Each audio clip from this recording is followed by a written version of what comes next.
Good morning, McGraw. Good morning, Kelly. How's Good morning, everybody? Tony. What are your thoughts as you watch this historic flood here once again?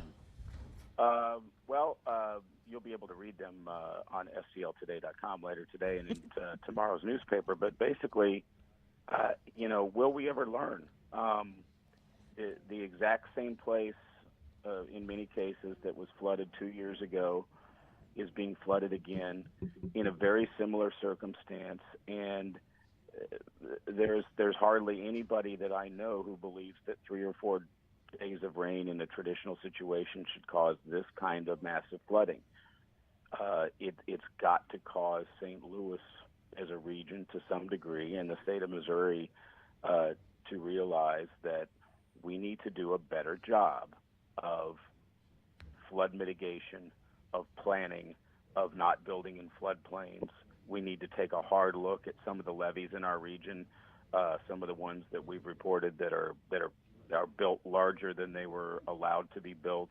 The Corps has admitted they haven't been around inspecting levees in terms of their size in the rural areas to the extent that they can. And what has happened over a period of decades is that people making very localized decisions have caused changes in river patterns, historic river patterns, that are causing problems in other people's, basements, backyards, neighborhoods, etc.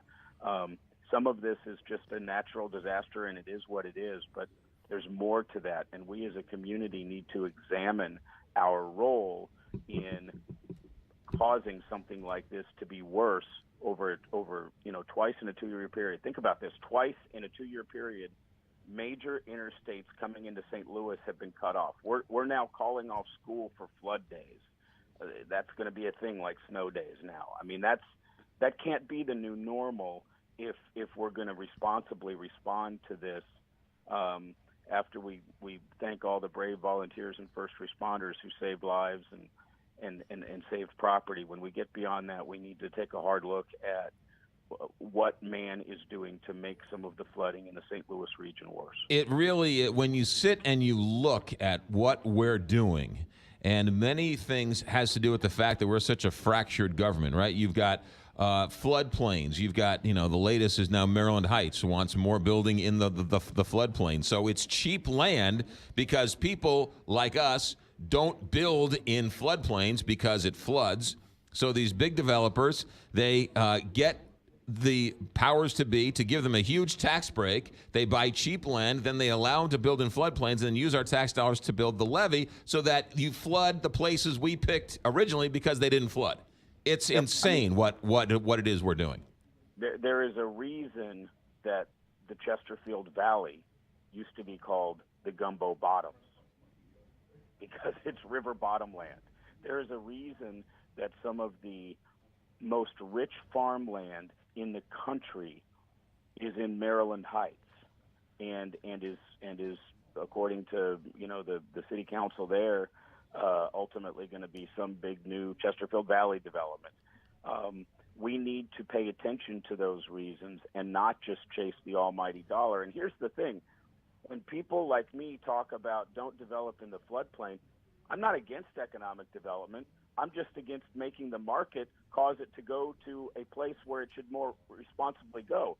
If we stopped subsidizing as a region, as a unified region, floodplain development in the suburbs, a lot of that economic development would be happening in the city of St. Louis, in Webster Groves, in Kirkwood, in Maplewood, in areas closer to the core of the city where it would be more responsible development anyway.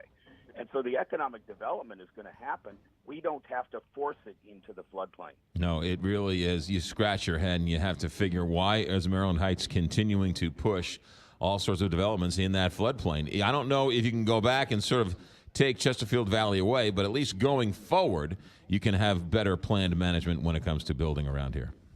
Well, and while we can't go back per se, I think we have to continue. These last 2 floods, there have been a lot of questions raised about the Valley Park levee, and I was at a presentation with Bob Criss a couple of months ago. A group of river advocates and environmentalists had a forum that I spoke at and Mr. Chris spoke at, and he's showing the maps that show the historic maps of where the Merrimack is supposed to flood, where the floodway is and the floodplain. These are the areas that the Merrimack wants to go and historically has gone.